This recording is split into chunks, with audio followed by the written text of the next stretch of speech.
tracking an opportunity for wet weather. Now, it's not going to be a drought-busting rain, but between 1 o'clock and 1 a.m. on Sunday, that's shortly after midnight, I think it's a pretty good window where we see showers and a couple of thunderstorms. Now, with the opportunity of wet weather, there could be some, of course, really heavy downpours and even a few stronger thunderstorms, bringing wind gusts between 40 and 60 miles per hour for folks, I think, mostly in South Georgia. The Big Bend not quite near this frontal boundary as close as Georgia is. So that's where the threat is a little bit higher. I think a lot of us are looking at those rain totals, a quarter to a half inch of rain, but a few spots could pick up closer to 1 inch if you're underneath one of those persistent thunderstorm bands throughout the day. Boy, we're starting off very warm this morning. Downtown Tallahassee, the view courtesy of WeatherStem, 71 degrees with the southwest wind at 7 miles per hour, that humidity at 93%.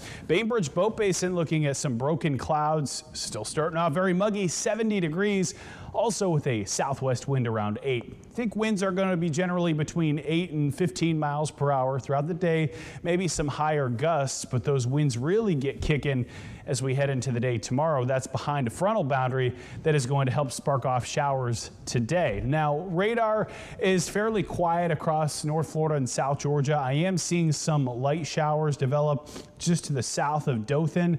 I think this is going to start to overspread through the next couple of hours once we get that daytime heating going, and a little bit of a sea breeze boundary also going to work off the Gulf Coast. So that, in combination with a stalled frontal boundary to our north, is going to act as a lifting mechanism throughout the day. So I think between now and late morning, 1 or 2 showers not out of the question, but if you have to be outside, do any outdoor activities, walk the dog, you're going for your morning run, I think overall conditions are going to be okay, just a bit muggy as you're going for those runs this morning. I think after lunchtime, that's when we start to see showers and storms blossom, especially for folks in the western Big Bend and South Georgia. So areas like Donaldsonville, Bainbridge, Cairo, Thomasville, extending back to Hosford, Quincy, Sneads, that's the general area I think showers and storms get going. And then as I take you through the afternoon, that was 3 o'clock. Here's 4 o'clock. Some pretty good downpours for Cairo, Thomasville, Quitman, Valdosta, extending into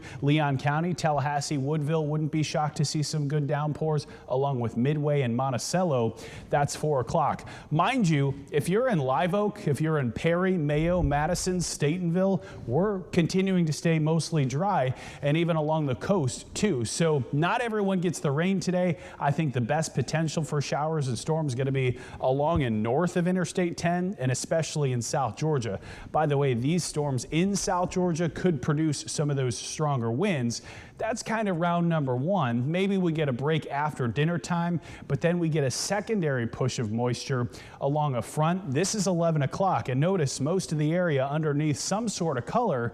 So I think showers and maybe a few storms after 11 o'clock, midnight, looks like an opportunity for much needed rain. Again, it's not going to be a drought busting rain, but certainly we'll take it. Behind this, it's going to turn windy. We're talking about wind gusts between 30 and 40 miles per hour for your Sunday, and that's going to help usher in some really cold air mass, which I'll show you on the 7-day in just a moment. If you're hoping to take the crafts out at all, beach and boating conditions not great, especially Sunday. Waves could get up to 8 feet. So we've got the storms, especially this afternoon, but evening and overnight. Then we start to dry things out for your Sunday. 50s for highs, and then we drop into the 20s for those morning lows on Tuesday. So weather whiplash, very warm and humid for now, turning much cooler at the beginning of next week.